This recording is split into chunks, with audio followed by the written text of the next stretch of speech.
오늘 우리에게 주신 하나님의 말씀은 에스겔서 33장 8절에서 9절까지의 말씀입니다. 연휴 기간 가운데 설날이 있기 때문에 오늘의 말씀을 여러분들이 잘 들으셨다가 여러분의 말로 한번 여러분의 가정에서 자녀들에게 말씀해 주시는 것도 좋을 듯해서 구정추도 예배라는 부제도 달았습니다. 우리가 너무나 오랫동안 전통 가운데서 이 기독교 안에 들어온 게 있습니다. 바로 운명이라는 겁니다. 사실 오늘의 제목을 통해서, 오늘의 말씀을 통해서 우리가 한번 되짚어보고 말씀을 바로 세우는 시간이 되었으면 좋겠습니다. 제목을 다 함께 읽어보겠습니다. 신앙이란 운명이 아닌 말씀대로 소망을 품고 말씀 따라 하나님의 말씀 가운데 살아가는 것. 아멘. 간단히 말씀대로라고 얘기해도 되는데, 말씀대로, 말씀 따라, 말씀 가운데라고 그렇게 제목을 추가했습니다. 말씀 가운데라는 것은 예수님 안에, 하나님 안에, 성령님 안에라는 말로도 바꿀 수 있는 겁니다. 말씀대로라는 것은 예수님의 명령대로, 하나님의 명령대로라고,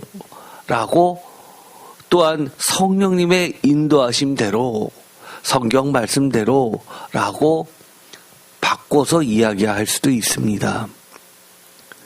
우리가 신앙이란 뭘까요? 신앙이란 운명이 아니라 말씀대로 소망을 품고 말씀 따라 하나님의 말씀 가운데 살아가는 겁니다. 신앙이라는 말 자체는 바랄 앙자가 들어가 있죠. 신은 믿음을 이야기합니다.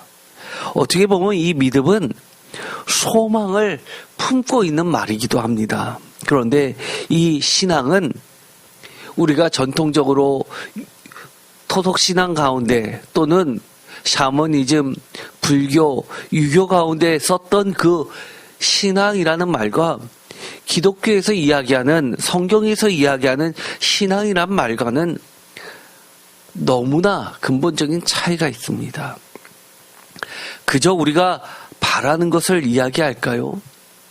믿고 싶은 것을 바라는 것이 신앙일까요? 사실 성경은 그렇게 이야기하지 않습니다. 신앙이란 하나님의 창조의 목적대로 우리를 향하신 하나님의 소망을 우리도 그 소망을 품고 바라보는 겁니다. 그리고 믿는 것은 내 자신을 믿는 게 아니라 하나님의 신실하심을 믿는 겁니다. 근본적으로 차이가 너무 많습니다. 우리가 착각하기 쉬운 건 신앙하면 나의 신앙을 생각하는 경우가 많지만, 사실 제가 누차 강조했죠. 우리의 믿음이라는 게 얼마나 됩니까? 사실 없다고 해도 과언이 아니죠. 그러나 우리의 그렇게 부족한, 겨자씨만한 그 믿음을 하나님의 신실하심으로 하나님께서는 이끌어 주시는 겁니다. 오늘의 말씀을 보면 정말 우리가 흔히 구정 때 되면, 신년이 되면 늘 마주치는 이야기가 나오게 됩니다. 바로 운명이라는 이야기입니다. 토정비결, 토정이라는, 토종이 아니라 토정이죠. 토정, 호입니다. 토정 선생이 주자학을 연구해서 조선시대 때 이렇게 해서 음과 양의 이론을 펼치면서 학문을 정해놓은 겁니다. 그런데 그것이 어떤 점괘처럼 바뀌어버렸습니다. 요즘에는 통계학이란 말까지 쓰죠. 통계 학문이 돼버리다고 이야기를 합니다. 그런데도 불구하고 우리가 흔히 하는 것, 입춘대길이라고 우리 어렸을 때 대문에다 크게 써놨던 것, 이것도 다 사실은 그와 관련된 것들입니다. 우리가 모르는 사이에 기독교인들도 이런 용어를 많이 씁니다. 심지어 신앙생활을 오래 하신 권사님도, 장로님도 아유 무슨 일이 생기면 액땜했다 이런 얘기를 쓰고, 올해가 구숙이기 때문에 그렇다 이런 얘기까지 합니다. 그리고 이사할 때는 손 없는 달 따집니다. 달력을 할 때 옛날처럼 띠까지 표시되어 있는 그런, 우리 어렸을 땐 그런 달력 많았죠. 그런 달력 찾으시는 분들도 꽤 되십니다. 정말 운명이란 있을까요? 정해진 운명처럼 신앙생활 하는 것은 한마디로 저는 이렇게 이야기합니다. 우상숭배와 거짓 신앙이라고 말하고 있습니다. 그런데도 우리가 자꾸 신앙생활을 할 때 심지어 그런 세상 사람들이 쓰는 복술에 쓰는 그런 어떤 미신적인 용어 자체는 안 쓴다 하더라도 우리가 신앙생활을 마치 미신처럼 운명이 있는 것처럼 그렇게 신앙생활을 하는 경우도 굉장히 많이 있습니다. 다른 말로 이야기하면 그거라고 할 겁니다. 바로 예정론입니다. 감리교의 창시자이신 웨슬리 목사님께서 대놓고 이야기하셨습니다. 유일한 기독교의 예정은 온 백성, 만 백성을 구원하시고자 하시는 하나님의 예정 말고는 예정이 없다라고 하면서 그 당시에 가장 인기 있었던 칼빈 신학을 비판했습니다. 그러면서 뭐라고 이야기까지 하셨냐면 사탄의 교리다 라고까지 이야기하시고 돌아가셨습니다. 예정론. 그러면 어떤 분들은 그럴 겁니다. 성경에 보면 예정이란 말이 잔뜩 들어가 있는데요. 제가 그것에 대해서 차근차근 설명해 드리도록 하겠습니다. 왜 오늘 이런 운명에 관련된 이야기를 하냐면, 사실은 요즘 MZ세대 같은 경우에는 재미로 여자친구, 남자친구랑 같이 이런 점을 많이 보러 간다고 합니다. 뜻밖이었습니다. 재미잖아요 라고 하는데 그 밑변에는 사실은 신앙이 자리 잡고 있죠. 이 짝이 내 짝인지 아닌지 궁금한 그런 것들을 갖고 있습니다. 실제로 면접 볼 때 부적을 달고 오는 사람들 굉장히 많습니다. 주머니에 넣어가지고요. 에스겔서 33장 8절에 보면 이런 말씀이 나옵니다. 가령 내가 악인에게 이르기를 악인아 너는 반드시 죽으리라 하였다 하자. 여기서 내가라고 하는 것은 하나님이 에스겔에게 말했습니다. 그랬는데 에스겔이 그 하나님의 음성을 듣고 그 악인에게 말로 경고를 하여 그의 길에서 떠나게 하지 아니하면 그 악인은 자기 죄악으로 말미암아 죽으려니와 내가 그의 피를 내 손에서, 너의 손에서, 에스겔의 손에서 찾으리라고 말씀하십니다. 그런데 이것으로 끝나는 게 아니라 9절 그러나 라고 하면서 너는 악인에게 경고하여 돌이켜 그의 길에서 떠나라고 하되 그가 돌이켜 그의 길에서 떠나지 아니하면 그는 자기 죄악으로 말미암아 죽으려니와 너는 내 생명을 보존하리라. 제가 전에는 이 본문을 목회자의 사명으로서 설명을 드렸습니다. 또는 성도의 하나님의 말씀에 순종이란 차원에서 말씀을 드렸죠. 그런데 오늘의 말씀은 이것을 운명이냐라고 예정이냐라고 했을 때 그렇지 않은 본문으로 말씀을 드리고자 합니다. 왜냐하면 성경의 언어는 대부분이 이처럼 화와 복을 같이 이야기하시면서 하나님은 한 일관되게 하나님의 말씀을 순종하느냐 아니냐를 따지고 있습니다. 다른 말로 이야기하면 말씀대로 따르느냐 순종하느냐 실천하느냐 그렇지 않느냐가 중요한 거지, 쪽으로 가야 되느냐 말아야 되느냐 이런 방향에 관련된 이야기가 아닙니다. 우리가 점을 볼 때 많이 얘기하죠. 이사 날짜는 언제 잡아야 됩니까? 방향은 어느 쪽으로 가야 됩니까? 그런 말이 어디 있습니까? 에스겔서 33장 11절 너는 그들에게 말하라 주 여호와의 말씀이니라 나의 삶을 두고 맹세하노니 나는 악인이 죽는 것을 기뻐하지 아니하고 악인이 그의 길에서 돌이켜 떠나 사는 것을 기뻐하노라. 이스라엘 족속아 돌이키고 돌이키라 너희 악한 길에서 떠나라 어찌 죽고자 하느냐 하셨다 하라. 하나님의 관심은 구원에 있습니다. 그래서 웨슬리 선생님이 그렇게 이야기했죠. 유일한 하나님의 예정은 만인을 구원하시고자 하는 예정 말고는 없다라고 이야기를 한 겁니다. 나머지는 다 사탄의 교리라는 겁니다. 그럼에도 불구하고 하나님의 말씀을 따르지 않으면서 마치 예정이 운명이 정해져 있는 것처럼 생각하는 것 자체가 사탄의 교리입니다. 그런데도 왜 자꾸 예정론을 따르죠?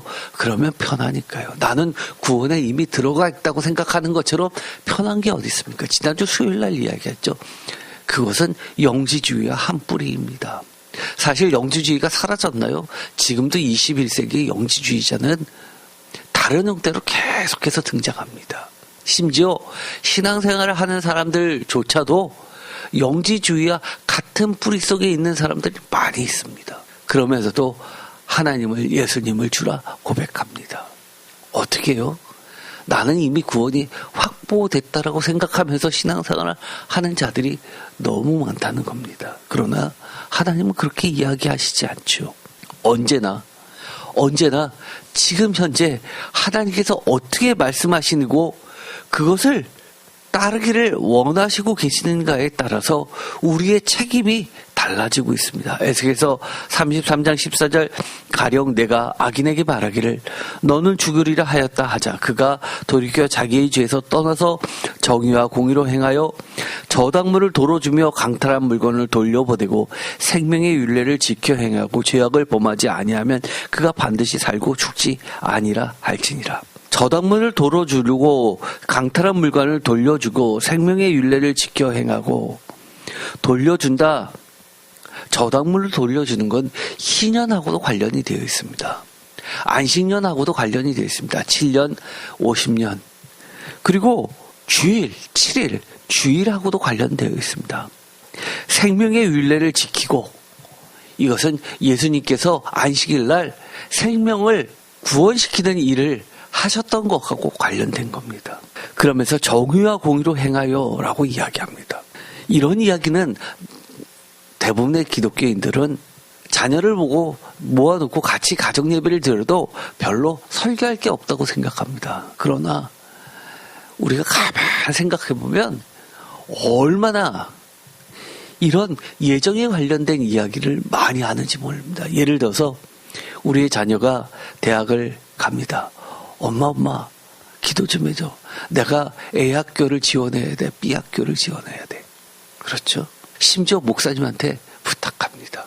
어느 학교를 지원해야 될까요? 하나님의 뜻은 어디에 있을까요?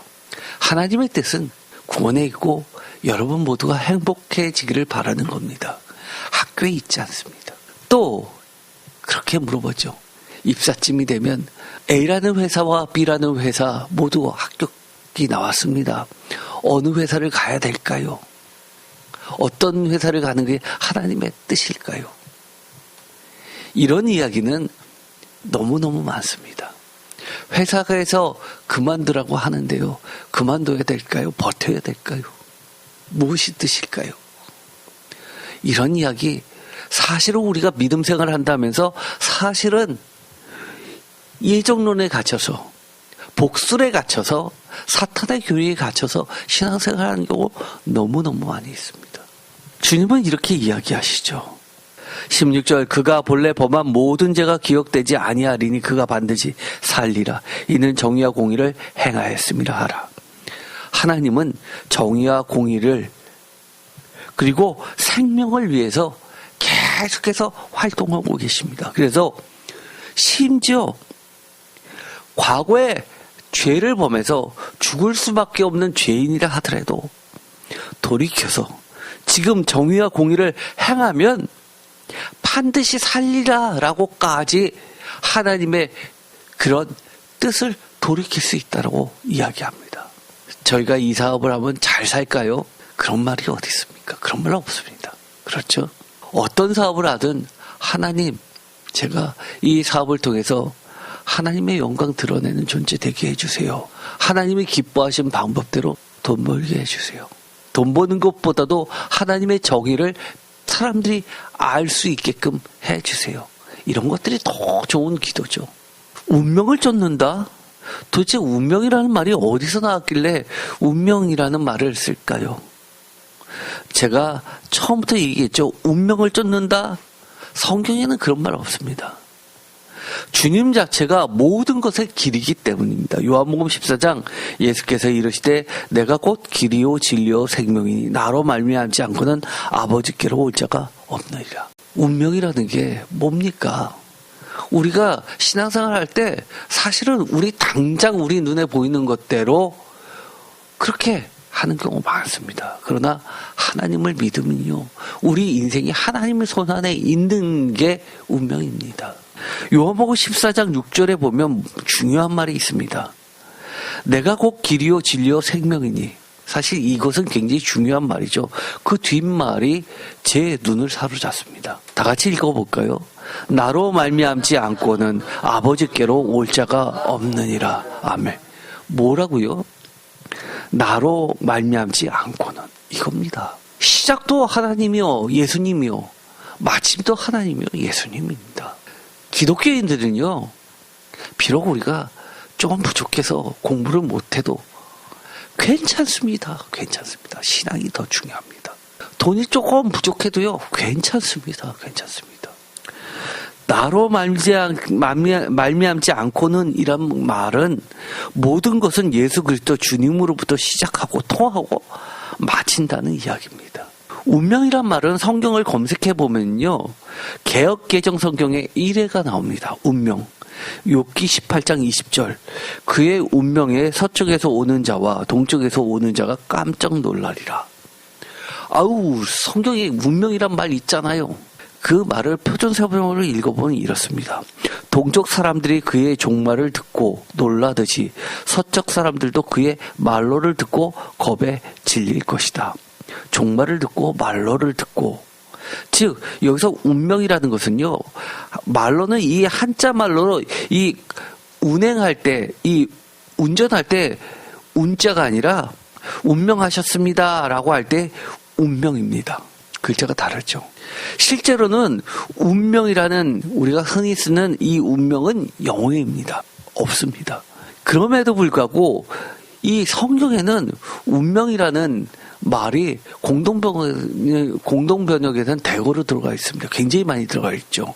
왜 그러냐면 처음에 한글 성경이 번역될 때, 쪽복음으로 번역될 때 중국에 있는 한문 성경, 한자 성경 50%와 영어 성경 50%를 가지고 일단 1차적으로 번역을 했습니다. 그러다 보니까 한자 성경의 잔재로 보고 있는 겁니다. 그러나 이 번역을 계속 해나가면서 그것을 없애기 시작했습니다.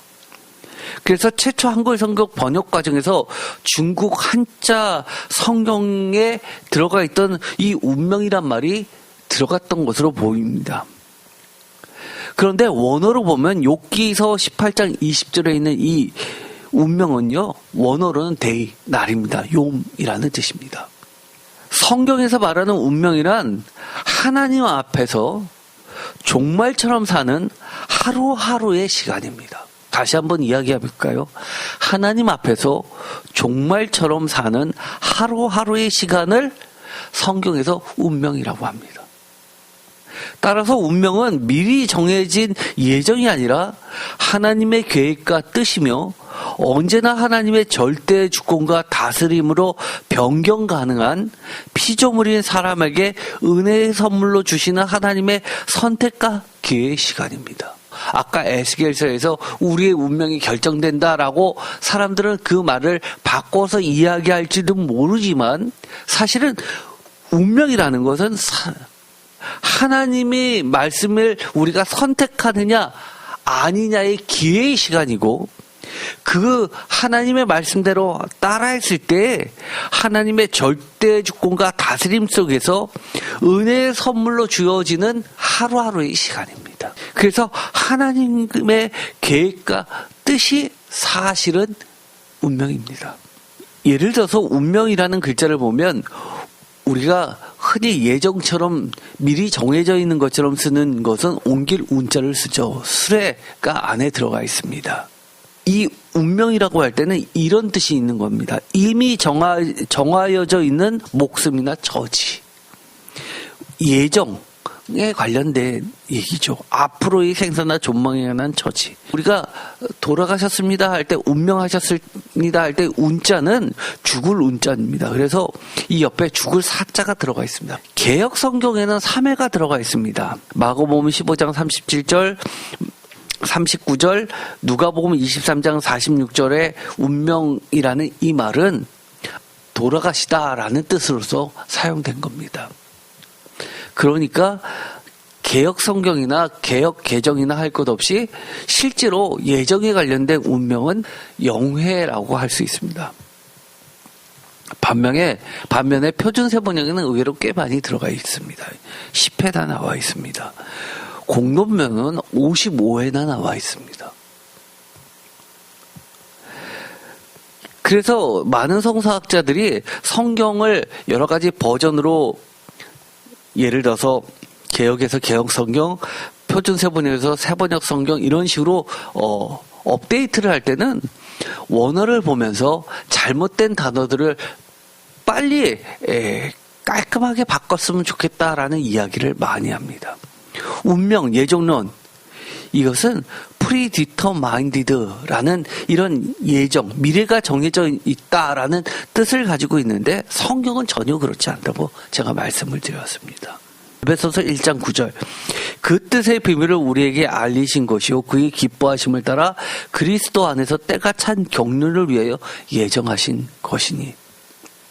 여기선 예정론 아닙니까? 그러나 이거는 원어를 잘 몰라서 하시는 소리입니다. 이게 헬라어죠. 프로에테토라는 이 말은 영어로는 퍼포즈다라고 번역을 했는데요. 사실 이 원래 어근은 이렇게 되어 있습니다. 프로라는 것은 앞에라는 뜻이고요. 티템이라는 단어는 두다, 셋, 놓다라는 뜻인데 이 두 개가 합성어가 되는 겁니다. 그래서 앞에 두다, 미리 두다라는 이 프로티템이라는 이 단어는 합쳐서 어떤 뜻이 되냐면 예정이 아니라 프로포즈, 플랜드, 퍼포즈드라는 단어입니다. 그래서 이것이 헬라어니까 지금 성서 헬라어하고 지금 헬라어인 그리스어건 다릅니다. 그러나 이 말은 그대로 쓰여지고 있습니다. 우리가 비행기를 타면요, 티켓에 보면 도착 예정 시간 또는 공항에 가면요, 저도 그리스 아테네에 출장을 가본 적이 있지만 공항에 보면 쭉 나오지 않습니까? 전광판으로 해가지고 예정론, 목적지 나오는데 목적지 할 때 나오는 단어가 이 단어입니다. 그러니까 미리 정해져 있다라는 뜻이 아니라 목적되어 있다, 플랜드 또는 퍼포즈라는 뜻으로 쓰여진 겁니다. 헬라어나 히브리어나 차이가 없다는 얘기입니다. 뭐라고요? 그 뜻이 하나님의 뜻에 의해서 하나님께서 선택의 기회를 주셨다는 겁니다. 어떤 선택의 기회요? 하나님의 계획과 뜻이 언제나 하나님의 절대 주권과 다스림으로 변경 가능한 피조물에게 주어진 은혜의 선물로 주시는 하나님의 선택과 기회의 시간이라는 겁니다. 하나님의 계획은 우리에게 축복을 주시려고 했습니다. 예정하셨습니다. 미리 퍼포즈죠. 목적하셨습니다. 그런데 우리가 그 하나님의 말씀을 따르지 않습니다. 그러면 어떻게 된다는 거예요? 에스겔서에서 이야기한 것처럼 축복이 아니라 저주로, 심판으로 바뀐다는 겁니다. 심지어 우리가 심판받을 뻔합니다. 그런데 하나님의 말씀대로 하나님의 목적대로 우리가 하나님의 말씀을 듣고 돌이키면 회개하고 바른 길로 가고 하나님의 말씀대로 정의와 공의를 실행하고 아까도 이야기했던 것처럼 안식년, 희년의 정신, 정의 그리고 돌려주는 것 이런 것을 하면 다시 생명을 주시겠다고 그 뜻을 변경하십니다. 정해진 겁니까? 아니요. 정해진 건 유일한 겁니다. 어떻게든 이렇게 하든 저렇게 하든 죄인이든 그렇지 않든 의인이든 살리는 데 목적을 두시는데 심지어 의인이라도 하나님의 뜻을 거역하면 심판으로 바뀌는 변경 가능한 겁니다. 책임은 누구에게 있습니까? 그 말씀을 따르느냐 안 하느냐에 우리한테 있는 겁니다. 이것이 성경에서 이야기하는 구약에선 요미라는 말입니다. 날이라는 말입니다. 즉 뭡니까? 오늘이 어떤 날이라는 거예요? 내일도 있을 날이 아니라 오늘이 마지막인 날입니다. 하나님과 대면하여 보는 마지막 순간이 될 수 있는 종말입니다. 그것이 뭐요? 신약으로 가면 그것이 예정이라고 번역되었을 뿐이지만 하나님의 목적하신 시간입니다. 이것에 대해서 철저하게 산 사람이 누굽니까? 사도 바울입니다. 오늘을 어떻게 살았습니까? 하나님의 그리스도의 심판대 앞에서 살았다고 산 사람입니다. 피조물의 운명, 사람의 날과 날들은 창조주 하나님의 절대 주권 아래에 있는 겁니다. 아브라함, 창세기 13장 9절에 보면 아브라함의 케이스가 나와 있죠. 내가 보는 앞에 9절 땅이 얼마든지 있으니 따라 떨어져 살자. 내가 왼쪽으로 가면 나는 오른쪽으로 가고 내가 오른쪽으로 가면 나는 왼쪽으로 가겠다. 롯이랑 서로 양을 키우는데 목초지와 이 우물을 두고 목자들이 자꾸 싸우니까 서로 갈라서게 됩니다. 선택권을 롯에게 먼저 줍니다. 그리고 나서 하나님이 나타나시죠. 헤어지고 나서 뭐라고 이야기합니까? 롯이 아브라함을 떠나간 뒤에 창세기 13장 14절 주께서 아브라함에게 말씀하셨다. 너 있는 곳에서 눈을 크게 뜨고 북쪽과 남쪽 동쪽과 서쪽을 봐라. 15절 내 눈에 보이는 이 모든 땅을 내가 너와 내 자손에게 아주 주겠다. 방향이 중요합니까? 시간이 중요합니까? 뭐가 중요합니까? 내가 하나님 안에 있느냐 없느냐, 하나님을 믿느냐 믿지 않느냐, 이게 중요한 겁니다. 하나님은 우리가 무엇을 하든 간에 하나님의 절대 주권 아래서 우리의 하루하루가 달라지는 겁니다. 우리의 시간이 달라지는 거고 우리의 운명이 달라지는 겁니다. 사실 운명이란 말을 쓰지 말아야 되는데 제가 오늘 설교 때문에 운명이란 말을 쓸 뿐입니다. 우리의 시간을 그렇게 하라는 겁니다. 예레미야 34장에 보더라도 아주 독특한 이야기가 납니다. 남유다의 회복과 멸망의 선택의 기로에서 희년을 선포한 시드기야와 다시 이를 처리함으로 인해서 하나님과의 영원한 언약이 파기되는 장면이 나오게 됩니다. 영원한 안식년 희년의 언약을 세울 때 생명의 길로 예루살렘을 멸망하지 않고 하나님께서 다시 다윗 왕제를 세워주시겠다 약속하셨던 왕입니다. 제2의 다윗으로 하나님께서 계획했던 왕이 시드기야입니다. 예레미야 34장 8절 시드기야 왕이 예루살렘에 있는 모든 백성과 한 가지로 하나님 앞에서 계약을 맺고 자유를 선포한 후에 여호와께로부터 말씀이 예레미야에게 임하니라. 하나님 앞에서 계약을 맺었습니다. 하나님께서 다 희년을 선포해서 노비들 다 풀어줬습니다. 모든 종들을 풀어줬나요? 히브리 사람, 형제들이 노베를 삼은 사람을 풀어주는 거지 이방인까지는 다 아닙니다. 9절 그 계약은 사람마다 각기 히브리 남녀 노비를 놓아 자기 형제들이죠. 예를 들어서 어려울 때 저당 잡혀서 그리고 나서 곡식을 빌렸는데 그걸 갚지 못해가지고 종으로서 팔린 경우들입니다. 남녀노비를 놓아 자유롭게 하고 그의 동족 유다인을 종으로 삼지 못하게 한 것이다. 이 계약에 가담한 고관들과 모든 백성이 각기 노비를 자유롭게 하고 다시는 종을 삼지 말라 함을 듣고 순복하여 놓았더니 그러자 하나님께서 이 남유다를 멸망 가운데 지켜주십니다. 그런데 후에 망할 줄 알았는데 망할 것 같으니까 데리고 있으면 뭐합니까? 어차피 다 죽을 건. 그래서 하나님의 말씀을 어차피 망할 건데 뜻이라도 하나님의 뜻이라도 지키자라고 해가지고 풀어줍니다. 그런데 안 망했습니다.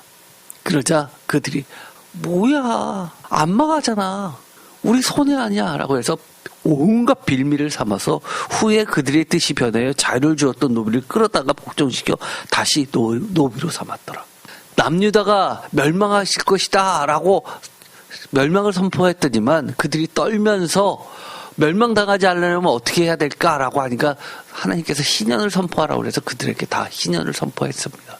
그런데 망하지 않자 에이 하나님 예정이 어디 있어? 아니네.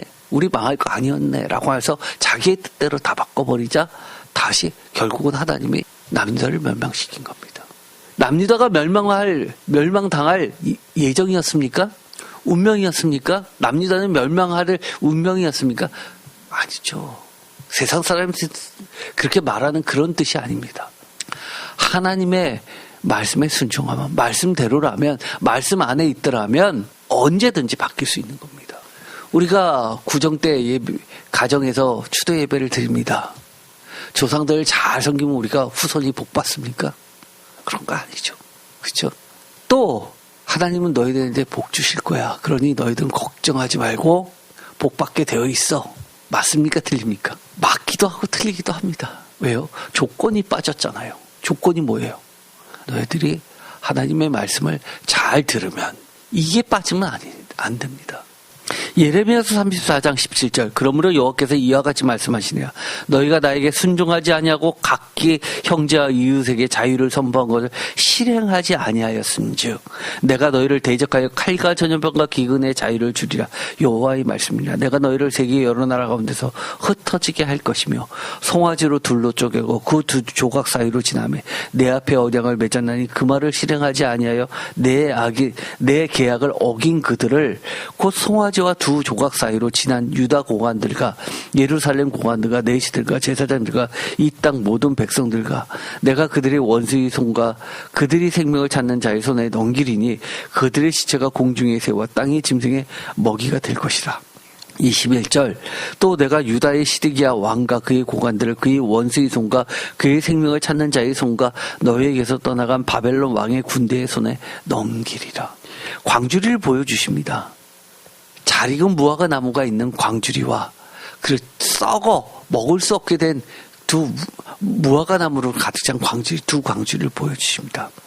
예레미야서 24장 8절 여호와께서 이와 같이 말씀하시되 내가 유다의 왕 시드기야와 그 고관들과 예루살렘의 남은 자로서 이 땅에 남아있는 자와 애굽 땅에 사는 자들을 나빠서 먹을 수 없는 이 나쁜 무화과 같이 버리되 라고 이야기하면서 하나님의 남은 자는 이스라엘 남유다에 남아있는 시온에 남아있는 남은 자가 아니라 바벨론에 끌려간 자들이 남은 자가 될 것이라고 이야기를 합니다. 원래는 희년을 선포할 때는 남은 자는 어디였습니까? 남유다에 남는 자들이었습니다. 남유다에서 다 멸망하고 예루살렘 성 하나만 남았던 겁니다. 세상 사람들의 기준으로 봤을 때는 뒤바뀐 운명이라 할 수 있죠. 그러나 뭐라고 그랬습니까? 성경에서 운명은 하나님의 날입니다. 하나님 앞에 주어진 날입니다. 데이. 하나님의 말씀 가운데 있는 하나님의 영원한 언약이 내가 그 하나님의 말씀을 지키지 않을 때도 영원한 언약이 아니에요. 그렇지 않습니다. 하나님의 말씀에 늘 오늘이 종말이라고 생각하고 하나님의 말씀을 순종할 때 하나님의 언약은 파기되지 않는 겁니다. 지금 계속해서 뭐라고 이야기해요? 너희들이 나와 맺었던 그 언약을 파기했다라고 이야기합니다. 어떻게 해요? 송아지를 둘로 쪼개고 그 두 조각 사이로 지나매 내 앞에서 언약을 맺었으나 그 말을 실행하지 않으면 내 계약을 어긴 그들을. 왜 동물을 그렇게 쪼개놓습니까? 예수님을 왜 십자가에 육체를 찢어 놓습니까? 그 언약이 파기될 수도 있다는 것을 알려주는 겁니다. 내가 하나님의 말씀을 지키지 않고 예수님의 말씀을 지키지 않고 그러면 결론입니다. 오늘 사는 우리의 운명은 제가 운명이란 말은 이것은 혼동하면 안 됩니다. 세상 사람들이 쓰는 운명이 아니라 성경에서 말하는 운명입니다. 하나님의 날입니다. 하나님 앞에 서 있는 우리에게 주어진 시간입니다. 시편 84편 10절 다 같이 읽겠습니다. 주의 궁정에서의 한 날이 다른 곳에서의 첫날보다 나은즉 악인의 장막에 사는 것보다 내 하나님의 성전 문지기로 있는 것이 좋사오니. 아멘. 한 날이 될 수도 있고요, 첫날이 될 수도 있습니다. 하나님의 시간은 그렇습니다. 그래서 제가 늘 뭐라고 이야기해요? 영원은 영원한 현재라고 이야기를 하는 겁니다. 시편 139편 16절 다 같이 읽겠습니다. 내 형질이 이루어지기 전에 주의 눈이 보셨으며 나를 위하여 정한 날이 하루도 되기 전에 주의 책에 다 기록이 되었나이다. 아멘. 여기서도 예정입니까? 정한 말이 있으니까 픽스된 것이 있습니까? 하나님 앞에 서 있는 날입니다. 어떤 날이요? 하나님께서 우리에게 선물로 주셨습니다. 너가 내 앞에서 내 말을 지킬 것이냐 아닐 것이냐. 우리가 좀 독특하죠. 새해가 1년에 2번입니다. 신년 있고 구정 있고. 구정이 됐습니다. 아직까지는 우리나라는 구정을 지키는 분들이 많잖아요. 다시 한번 온 가족이 모였을 때 우리 온 가족이 하나님 앞에 바로 서는 시간으로 됐으면 좋겠습니다. 우리의 사고도요, 하나님 앞에서요, 정말 마지막으로 서 있는 시간이라는 걸 깨닫는 그런 은혜가 임했으면 좋겠습니다. 기도 마치기로 하겠습니다. 하나님, 오늘도 저희들에게 신앙이 무엇이라는 것을 알려주십니다. 신앙이란 운명이 아닌 말씀대로 소망을 품고 말씀 따라 하나님의 말씀 가운데 살아가는 것이라고 알려주십니다. 하나님의 예정은 만 백성을 구원하시기 위한 예정 말고는 모든 것이 사탄의 교리라고까지 웨슬리 목사님은 말씀하셨습니다. 하나님, 성경을 보더라도 우리의 종말은 하나님 앞에 서 있는 시간입니다. 하나님의 말씀을 들으면 순종하고 따르면 하나님의 영원한 언약 가운데 서 있는 영원한 생명이 보장되고, 하나님의 말씀을 거역하면 언제든지 하나님이 약속하셨던 영원한 언약은 우리에 의해 깨지고 파괴되어서 유효하지 않는 죽음으로, 심판으로 떨어질 수밖에 없다는 것을 깨닫게 하여 주옵소서. 우리의 시간은 늘 하나님의 존전 앞에 놓여 있습니다. 늘 우리가 두렵고 떨림으로 살 수 있게 하여 주시옵소서. 우리 자녀들에게 이렇게 하는 것이 복이야, 저렇게 하는 것이 길이야 라고 이야기할 때 예수님이 모든 길의 시작이고 끝임을 알려주게 하여 주옵소서. 예수로 말미암지 않고는 그 어떤 것도 존재하지 않는다는 것을 알려주게 하여 주시옵소서. 예수 그리스도의 이름으로 기도드립니다. 아멘.